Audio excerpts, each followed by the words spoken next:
Assalomu alaykum, hörmətli Şərq Türkistanlıq qərindaşlar.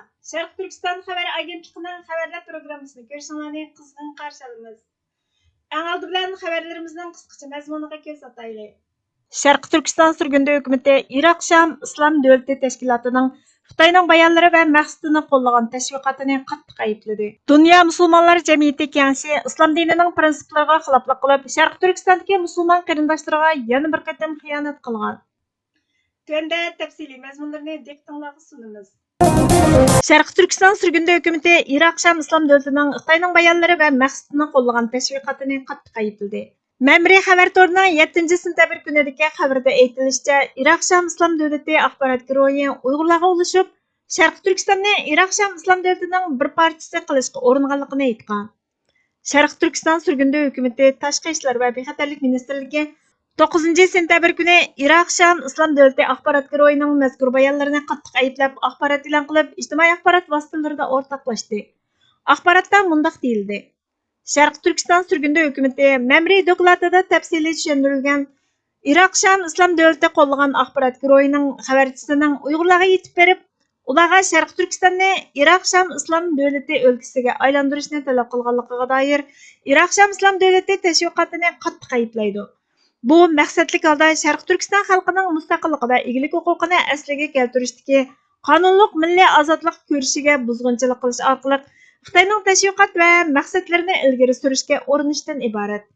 Bu xil tashviqot irqiy qirg'inchilik, insoniyatga qarshi turish jinoyati, keng ko'lamda xohlagancha tutib turish, qul qilish va davlatimizni sistemlik turda mustamlaka qilish qatorliq xalqaro qonunlarga og'ir darajada xiloflik qilish qilmishini oqlash uchun qo'llangan Xitoy Xalq Jumhuriyatining atalmish terrorlikqa qarshi turish bahonasini bevosita qo'llaydi. Iroq Sham Islom davlatining bu tashviqoti Xitoy va uning sheriklarining terrorizm, oshqo'liq va bo'lginchilikka qarshi kurash qilish va'dasini bergan Tianjindagi Shanxay hamkorlik tashkiloti boshliqlar yig'inidan keyin o'tirg'i chiqdi. Bu Xitoyning uzundan buyon bu xil atalg'ulardan foydalanib, Sharq Turkiston xalqining mustaqillik va egilik huquqini asliga keltirish uchun olib berayotgan milliy ozodlik kurshini shaytonlashtirish va qonunsizlashtirish uchun uzundan buyon olib berayotgan tirishchanliklari bilan uyg'un keladi. Iroq Sham Islom davlatining ideologiyasi, maqsadi va usulini Sharq Turkiston xalqi butunlay rad qiladi. Iroq Sham Islom davlati zo'ravon, qonunsiz va xalqarada ayblangan terrorlik tashkiloti bo'lib, bizning ko'rishimiz Jan va ahdnomasi qo'shimcha kelishimi 1-moddasining 4-tarmog'ida e'tirof qilingan mustamlikachilik hukmronligi, chet el ishg'oliyati va irqchilik tuzumi ostidagi xalqlarning qarshilik ko'rsatishi qonunliq degan belgilamaga asosan xalqaro qonunlarga uyg'un keladigan mustamlikachilikka qarshi qonunliq milliy ozodlik harakati bo'lib, diniy asliyatchilik, terrorlik va bo'lginchilik bilan qilchimi munosabati yo'q. Sharq Turkiston xalqi diniy, siyosiy yoki boshqa har qanday o'rinning o'lkasi bo'lish taklifini qat'iy rad qiladi. Bizning birdan-bir maqsadimiz mustaqil Sharq Turkiston Jumhuriyatini asliga keltirish, Sharq Turkistonni to'liq ozod qilish, to'liq egilik huquqini asliga keltirish, shundaqla xalqimizni qo'g'dash. Biz xalqaro jamiyatni ishg'ol qilingan Sharq Turkistondagi Xitoyning mustamlikasi, ishg'oliyat va irqiy qirg'inchiligiga yo'l qo'ygan barliq asossiz to'qilmalarni rad qilishga, qarshi turishga konkret tadbirlarni qo'llanib, Sharq Turkiston xalqining o'z taqdirini o'zi belgilash, mustamlikachilikni oxirlashtirish, egilik huquqini asliga keltirish ko'rishiga yordam qilishga chaqiriq qilamiz. Dunyo musulmonlar jamiyati kengashi hamkorlikni, birga mavjud bo'lishni ilgari surish maqsadida atalmish Shinjongga ziyoratga berib, islom dinining prinsiplariga xiloflik qilib, musulmon qarindoshlarga yana bir qatim xiyonat qilgan. Dunyo musulmonlar jamiyati kengashi xabar to'rining 26 avgust kunidagi xabarda aytilishicha, Rais doktor Ali Rishad Nuaymining boshchiligidagi Dunyo musulmonlar jamiyati kengashining yuqori darajalik vakillar o'miki diniy, ilmiy va tadqiqot o'rinlari bilan bo'lgan hamkorlikni kengaytirish, suhbat elib berish maqsadida atalmish Shinjong Uyg'ur avtonom rayoniga ziyoratga borgan.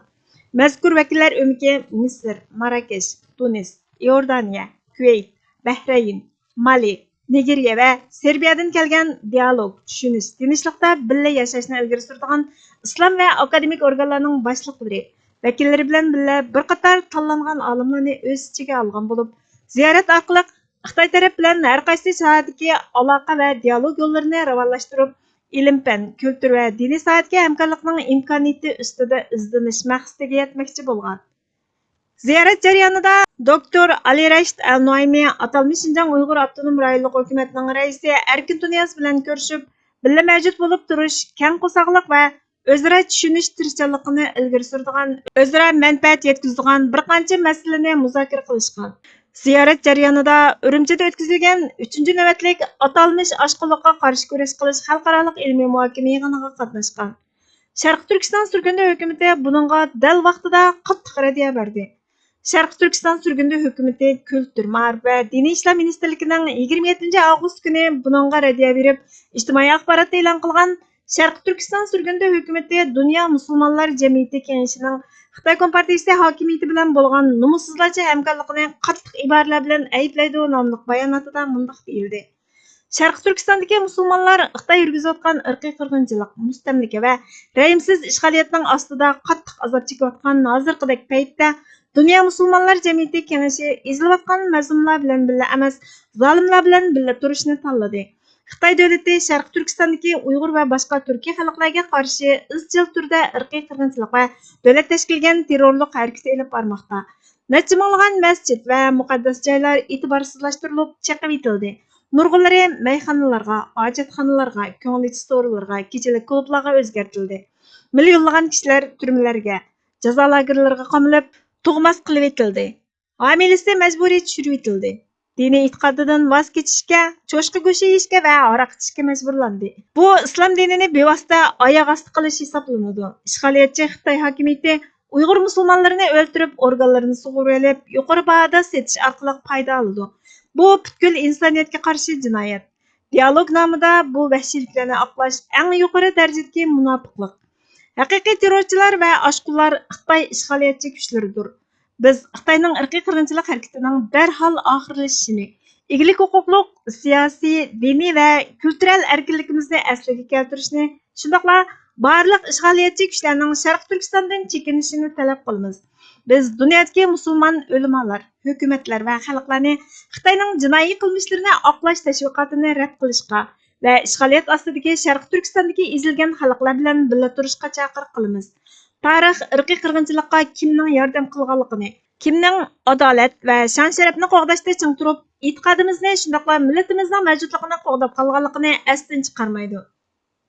Sharq Turkiston surgunda hukumatining mazkur bayonoti Osiyo xalqaro xabarlari to'ri, Tribunal xabar to'ri qatorliq dunyoviy matbuotlarda 28-avgust kuni tafsiliy xabar qilindi.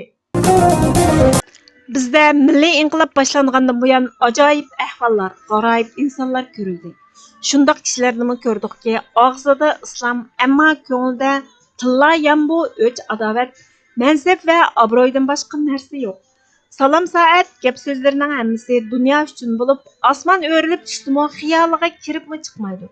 Qarg'udak bo'lsang, dunyo ko'zlashni, loy suvda baliq tutishni kasb qilib olgan. Bir butun mamlakatning hayot mamot masalasi bilan chatqi yo'q.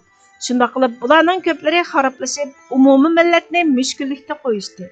Ular mamlakatning ozodligidan iborat dunyodagi eng muhim masalani hal qilish ustida turayotgan bir millatga xizmat qilmasa, o'zining shum g'arazlarini aralashtirib olib yursa, umumning milliy manfaatini qandoqmi kapolatga ega qilg'ili bo'ladi. Nafsoniy orzu havasi va maqsadlari uchun nupuzliqlarga yaqin turishga qiziqayotgan noahlilardan, millati uchun zarrachilik dardlanmaydigan his tuyg'udan mahrumlardan umumiy mamlakatga qanchalik foyda kelmoqchi edi. Başdan boshlab millati uchun hech qanday g'am qayg'usi bo'lmaganlarning, nafsoniyatga berilib puli va obro'yining oshiq shaydasi bo'lib yurganlarning milliy ozodlikqa erishish yo'lida saodatga boshlashidan qandoqmi umidlangili bo'ladi. Millatga, jamoat ishlariga tayyor bo'lolmagan zo'qsiz, har vaqt o'zining yoshirin g'araz va orzu-havaslari yo'lida harakat qiladigan va shu yo'llarga xizmat qilishni hamisha birinchi o'ringa qo'yadiganlardan qo'lida kuchi va qurol yarog'i borlarga xushomad qilib, har turli razil usullarga tayinib, yaqinchilik bildirishni, do'stlikni ko'rsatgan bo'lib, timsiqlab o'tishni xohlaydiganlardan ulug'vor g'oyalarga xizmat qilishni qandoqmi kutib bo'lg'ili bo'ladi. Xulosa shuki, har ishning o'z ahli, har mashqning o'z oshiqi bo'ladi.